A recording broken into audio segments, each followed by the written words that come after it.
12장 1절로 2절 말씀입니다. 1절과 2절 찾으신 줄 알고 1절, 2절 함께 공독합니다.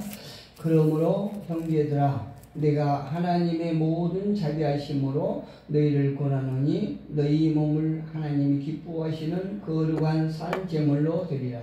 이는 너희가 드릴 영적 예배니라. 너희는 이 세대를 본받지 말고 오직 마음을 새롭게 함으로 변화를 받아 하나님의 선하시고 기뻐하시고 온전하신 뜻이 무엇인지 분별하도록 하라. 아멘. 오늘 본문을 통해서 여러분 성경 말씀이 저와 여러분에게 무엇을 요구하시는 것 같습니까? 오늘 본문의 말씀의 핵심은 무엇이라고 생각하십니까? 특히 2절에 보니까 너희는 이 세대를 본받지 말고 오직 마음을 새롭게 함으로 변화를 받아 하나님의 선하시고 기뻐하시고 온전하신 뜻이 무엇인지 분별하도록 하라. 이렇게 말씀하십니다. 이렇게 요구하세요. 오늘 본문 2절의 핵심은 오늘 본문 중에 핵심은 2절인데요. 다름 아닌 우리의 생각을 바꾸는 것이 얼마나 중요하다는 것을 말씀해 주고 있습니다. 우리의 생각이 대단히 중요합니다. 만약에 우리의 생각을 새롭게 해서 하나님의 뜻이 무엇인지 우리가 안다고 하면 어떤 일이 벌어질 거라고 생각하십니까? 우리 운명이 바뀌는 거예요. 예, 하나님께서 우리를 향한 그 뜻이 무엇인지를 우리가 확실히 알고 그 말씀을 붙잡기만 하고 한다면 우리의 운명이 달라진다는 얘기입니다. 요한계시록 19장 7절 8절에 보니까 이런 말씀이 있습니다. 우리가 즐거워하여 하고 크게 기뻐하며 그에게 영광을 돌리세 어린 양의 혼인 계약이 이르렀고 그의 아내가 자신을 준비하였으므로 그에게 빛나고 깨끗한 세마포옷을 입도록 허락하셨으니 이 세마포옷은 성도들의 옳은 행실이로다. 할렐루야. 여기서 어린 양의 혼인 계약이 이르렀고 그의 아내가 누굽니까? 저와 여러분이죠. 예수님의 아내가 자신을 준비하였으므로 저와 여러분이 우리의 자신을 준비하였으므로 그에게 빛나고 깨끗한 세마포옷을 입도록 허락하셨다는 얘기입니다. 할렐루야. 이 세마포옷은 어떤 것이냐면 성도들의 옳은 행실이로다. 이렇게 말씀하세요. 옳은 행실. 저와 여러분이 준비해야 할 것은 옳은 행실을 준비해야 한다는 것입니다. 행실이라는 건 무엇입니까? 우리의 언어예요. 우리 언어. 말씀, 언어입니다. 우리 언어는 무엇이냐? 생각의 열매인 것입니다. 우리의 생각에 따라서 언어가 어떻게 나오느냐 달렸습니다.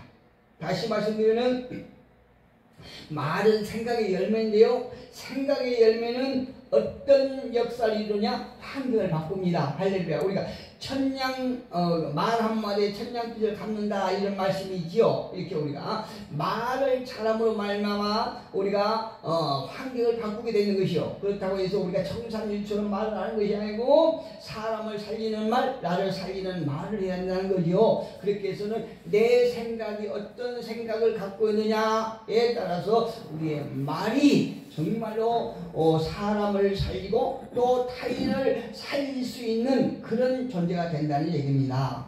어떤 생각을 가지고 있느냐에 따라서 우리의 바로 환경은 바뀌고 또 환경은 운명을 만든다는 말이죠. 할렐루야. 저와 여러분의 생각이 바뀌고 또 바뀌는 환경 생각으로 말미암아 환경이 바뀌고 우리의 환경이 저와 여러분의 운명을 만드는 귀한 역사가 있기를 주님의 이름으로 축복합니다. 빌레몬서 1장 6절에 보면 어떤 말씀이 있냐면요. 이로써 내 믿음의 교제가 생각을 바꿨단 말이에요. 내 믿음의 교제가 어떤 역사가 일어나는가 하면 선을 알게 한다고 그랬어요. 빌레몬서 1장 6절에 보니까 저와 여러분에게 주신 믿음이 바로 어떤 열매를 맺느냐? 성령의 열매를 맺는다. 성령의 열매는 어떤 결과느냐? 저와 여러분을 그리스도의 장성한 분량에까지 이르도록 만든다는 것입니다. 할렐루야. 어떤 일이든요 원인이 있으면 결과가 있는 것이에요. 선을 알게 하는 거. 그러니까 성령의 열매를 맺게 하는 그 바탕에는 어떤 것이 중요하느냐? 믿음의 교제가 중요한 것이에요. 믿음의 교제가 있다는 말입니다. 그로 인하여 우리가 영적으로 성장하되 얼마만큼 성장하냐? 그리스도의 장성한 분량까지, 즉 하나님의 뜻이 무엇인지 우리는 알 수 있는 그 분량에까지 우리는 자라게 된다는 말입니다.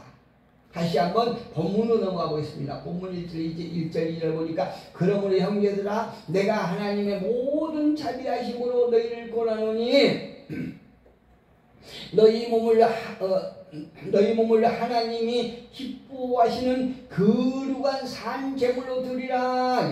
이는 너희가 드릴 영적 예배니라. 저와 여러분이 하나님이 기뻐하신 제물이 되어야 되는데 그 제물의 역할은 무엇이냐? 영적으로 예배하는 것입니다.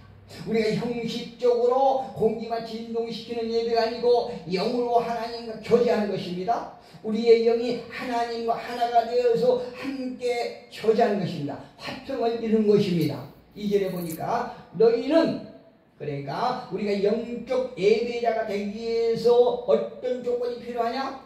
이 세대를 본받지 말고, 이 세대를 본받지 말고 오직 마음을 새롭게 함으로 변화를 받으라, 이렇게 말씀해요.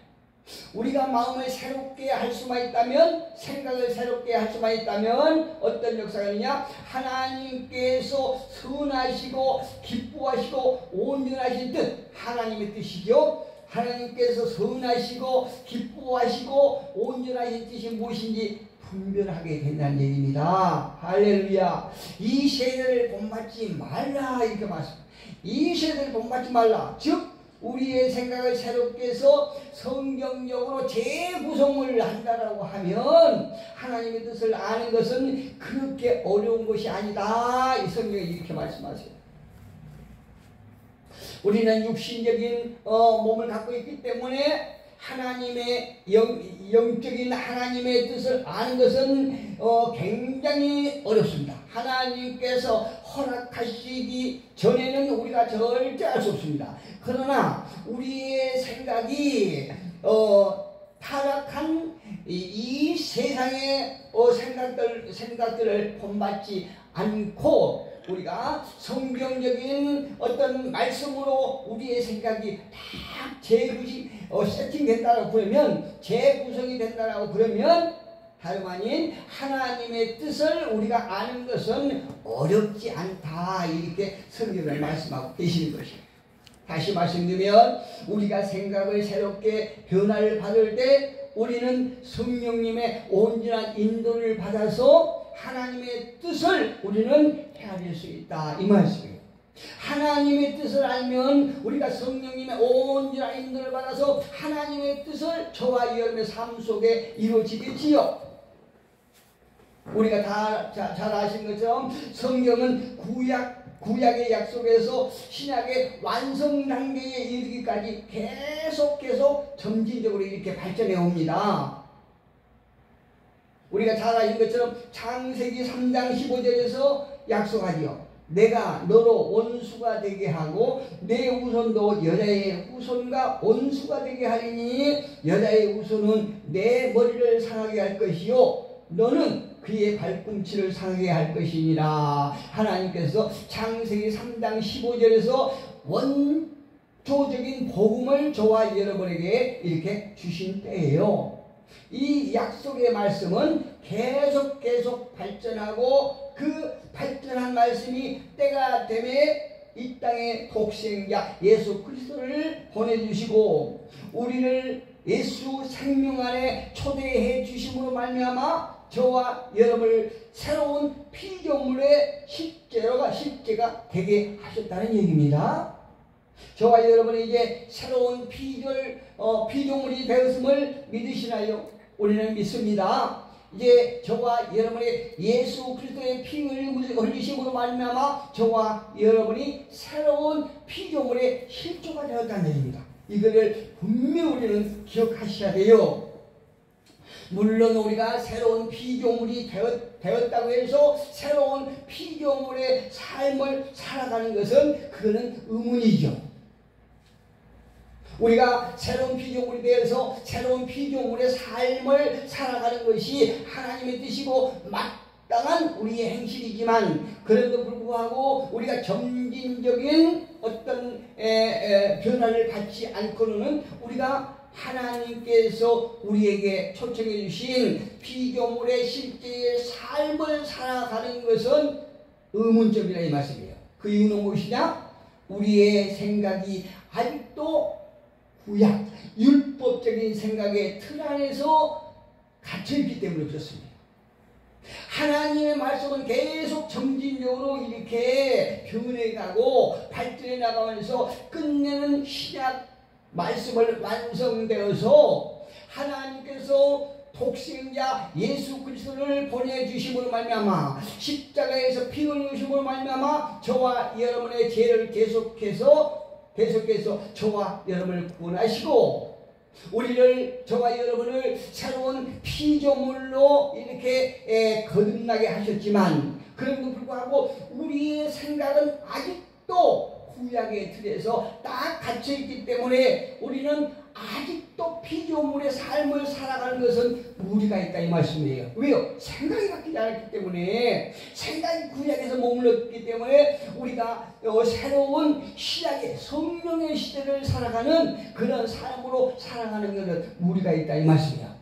그러나 저와 여러분이 구약에서 점진적으로 발전되어 온 계시의 말씀 따라서 마음의 생각이 변화되어서 그 생각이 영의 문을 활짝 열고 들어간다고 하면 성령님의 온전한 인도를 받아서 우리의 삶에 놀라운 역사가 일어날 줄로 저는 확신합니다. 그렇다면 그렇게 해서는 우리가 어떻게 해야 될까요? 율법적인 생각을 철저하게 제거해야 되겠죠. 율법적인 생각이라고 그런 것은 내가 무엇을 해야 하나님의 뜻을 이룰 수 있다, 내가 무엇을 해야 하나님께서 나에게 복을 주실 것이다 라고 하는 나의 공력, 그 공력을 앞세워 된다는 생각을 버려야 된다는 얘기입니다. 우리가 무엇을 행함으로 말미암아 하나님의 뜻을 이룰 수 있고 하나님의 말씀을 우리가 이룰 수 있다라고 하는 그 생각을 버리는 것입니다. 율법적인 생각의 틀에서 벗어나야 합니다. 하나님께서는요, 내가 가진 생각의 틀을 뛰어넘어서는 어떤 강권력으로 역사하지는 않으십니다. 우리 틀 안에서 역사하신다는 얘기죠. 우리를 생각의 틀 안에 가둬놓는 것은 사실 저와 여러분의 생각은 세상적인 정보로 가득 차 있는 것이 사실입니다. 이 세상적인 정보는 내 자신을 인지하지 못한 경험들, 또 잘못된 이론들, 이런 것으로 인해서 우리가 하나님의 진리의 말씀을 받고 깨닫는데 대단한 방해가 된다는 얘기입니다. 그래서 우리는 이 잘못된 경험과 또 잘못된 이론들의 틀에서 벗어나야 돼요. 깨어나야 된다는 얘기입니다. 그래서 지난주에 말씀드린 것처럼 우리가 성령님의 온전한 인도를 받기 위해서는 우리의 기본 바탕이 마련되어야 하는 것입니다. 타락된 마귀의 종의 심령에서 다시 우리는 성령님의 도우심으로 하나님의 말씀으로 새롭게 벗어나야 된다는 것입니다. 예수님의 산상수훈에서도 말씀하시죠. 심령이 가난한 자는 복이 있나니 천국이 그들의 것이며, 애통하는 자는 복이 있나니 그들이 위로를 받을 것이요, 온유한 자는 복이 있나니 그들이 땅을 기업으로 받을 것이요, 의에 줄이고 목마른 자는 복이 있나니 그들이 배부를 것이요, 긍휼히 여기는 자는 복이 있나니 그들이 긍휼히 여김을 받을 것이요, 마음이 청결한 자는 복이 있나니 그들이 하나님을 볼 것이요, 화평하게 하는 자는 복이 있나니 그들이 하나님의 아들이라 일컬음을 받을 것이요, 이렇게 말씀하세요. 이 예수님께서 하신 산상수훈의 설교의 그 내용은 전부 다요. 우리의 심령이 어떻느냐에 따라서 복 있는 자가 된다. 이렇게 말씀하고 계시지 않습니까? 우리의 심령 바탕이 어떻느냐에 따라서 그 위에 하나님께서 집을 짓는 것입니다. 우리는요, 내가 가진 영적 수준 그 이상의 삶을 살 수는 없습니다. 우리가 가지고 있는 어떤 하늘에 속한 영적인 어떤 하나님의 말씀 외에는 우리가 말씀의 이상으로는 살아갈 수 없다는 얘기입니다. 내가 알 수 없기 때문에 못 살아가죠.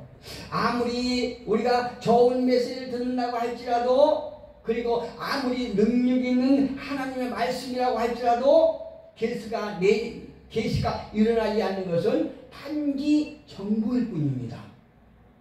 한 가지 예를 들면요, 홈쇼핑에 아무리 좋은 세탁기를 선전한다고 할지라도 이웃이 아무리 그 세탁기라고 하는 전자제품에 대해서 가지고 자랑을 한다고 할지라도 그 제품의 사용법을 우리가 모른다고 그러면 아무리 좋은 세탁기라고 할지라도 나와는 아무 상관이 없는 것이에요.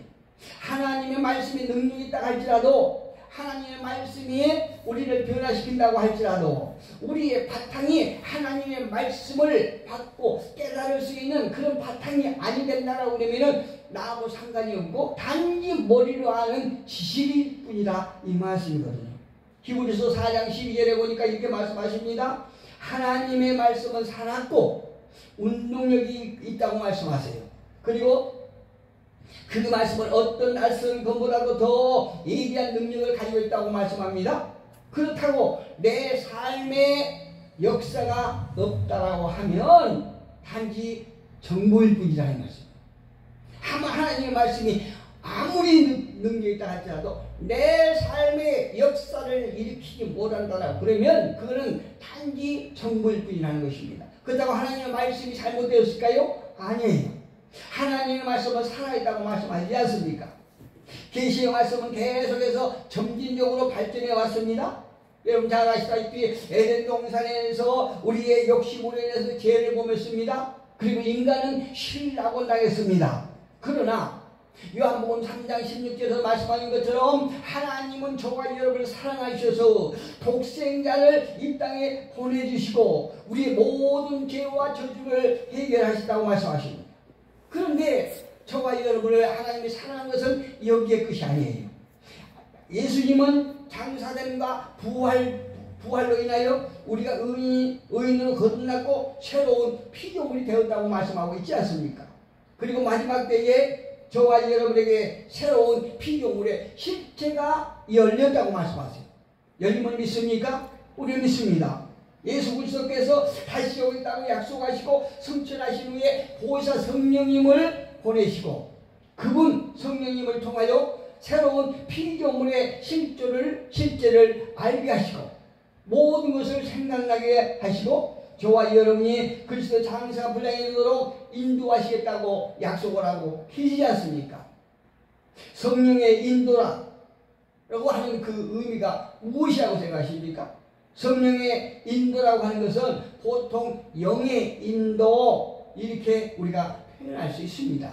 영의 인도. 그런데요, 성령께서 우리를 인도하시는 길은 한 가지예요. 잘 들어보세요. 성령께서 우리를 인도하시는 길은 한 가지이지만 실제로는 우리의 영적 수준에 따라서 사람마다 그 영적 수준에 따라서 다른 길로 인도하시고 다른 방향으로 인도하신다는 얘기입니다. 그러니까 성령께서 우리 하나님의 사람들을 성령께서 선한 길을 인도하시는 길은 딱 한 가지인데요. 그럼에도 불구하고 사람마다 각각 그 영적 수준에 따라서 인도하시는 방향이 다르다는 얘기입니다. 성경은 말씀하세요. 하나님은 우리의 생각과 마음을 감찰하신다고 말씀하세요. 마음을 살피시며 성령의 생각을 아시는 이가 하나님의 뜻대로 성도를 위하여 간구하신다. 로마서 8장에 그렇게 말씀하고 계세요.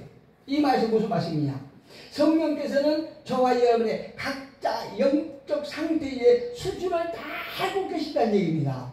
지난주에도 말씀하신 것처럼 하나님께서 하신 것처럼 우리 영적 수준이 어린 나이, 아주 어린 나이에 유치원 수준밖에 되지 않는다라고 그러면 그 유치원 아이의 수준에 맞게 성령께서 인도하시고 혹은 중학교, 고등학교, 대학교 이 정도 이렇게 수준이 약간 성장하다 그러면 그 성장함에 따라서 수준에 따라서 성령님은 우리의 가는 길을 인도하시고 말씀하신다는 얘기입니다.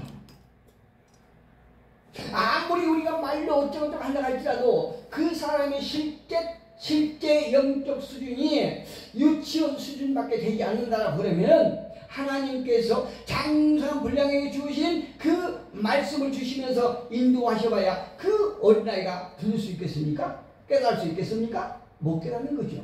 그렇기 때문에 하나님께서는요 성령님을 통하여 우리의 가는 길을 딱 한 길로 인도하시지만 그래도 불구하고 하나님은 각자 수준에 따라서 여러 가지 길로 여러 가지 방향으로 인도하신다는 것입니다.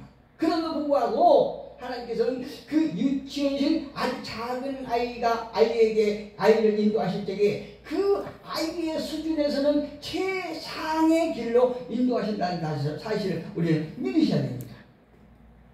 자, 그렇다면 우리 모두가 장성한 분량에 대해서 성령님의 온전하신 인도를 받기 위해서 우리가 해야 할 것은 무엇이라고 생각하십니까? 본문 봅시다.